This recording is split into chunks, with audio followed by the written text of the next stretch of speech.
When people think about psychic phenomena, they think about a huge range of possibilities, everything from levitation to invisibility to passing through walls to the X-Files and everything else. From a scientific perspective, we can't pay attention to everything because most of it is not testable. For example, a lot of people are interested in spontaneous human combustion and make some kind of weird link between that and psychic phenomena.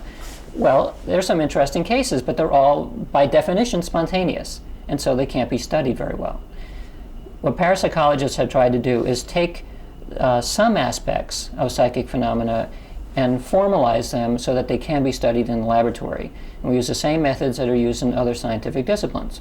So the 4 categories that have been studied repeatedly for about a century now are telepathy, or mind-to-mind interaction, clairvoyance, where you get information from a distance or information which is hidden in some way, precognition, where you're getting information from the future, retrocognition, getting information from the past, and the 4th category of mind-matter interaction.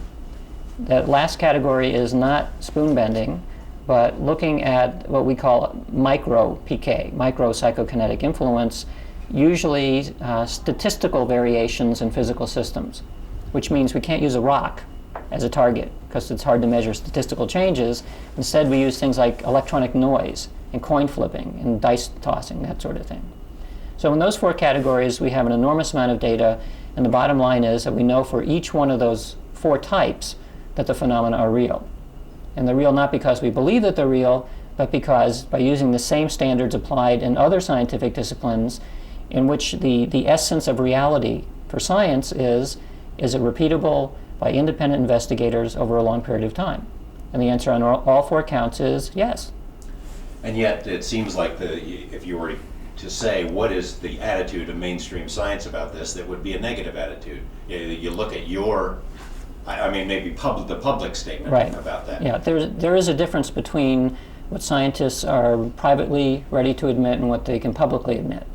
And I guess from the general public's point of view, science looks monolithic. There's the journal Science, and that's science. But of course, that's not the case at all. Scientists are human, and they have emotions, and will say things in private that they won't say things in public. And the psychic phenomena in particular, there are many highly placed people, both in science and in government, who will privately admit all sorts of strange things, including the reality of psychic phenomena. You've worked for a lot of these people. Yes, I have. And I know that it's extremely frustrating from my perspective to work with people who privately both have had their own experiences, which is why they believe it, and also know the nature of the data. And they believe the data as well. And even worse, they're using this stuff. They're using it for applications, and yet they won't publicly admit it. Like the military. Well, there you can make a case that if you had a secret weapon, and the weapon was controversial in science, you would do everything that you could to suppress the fact that there was any merit to it. Why? Because it raises the value of the weapon. You see? So in this case, I believe that a lot of I suspect that some of the reason why there's been such a strong skeptical push in public has been a strategy. It's been a strategy to allow research to continue at certain levels so that the value of what we knew was that much more effective.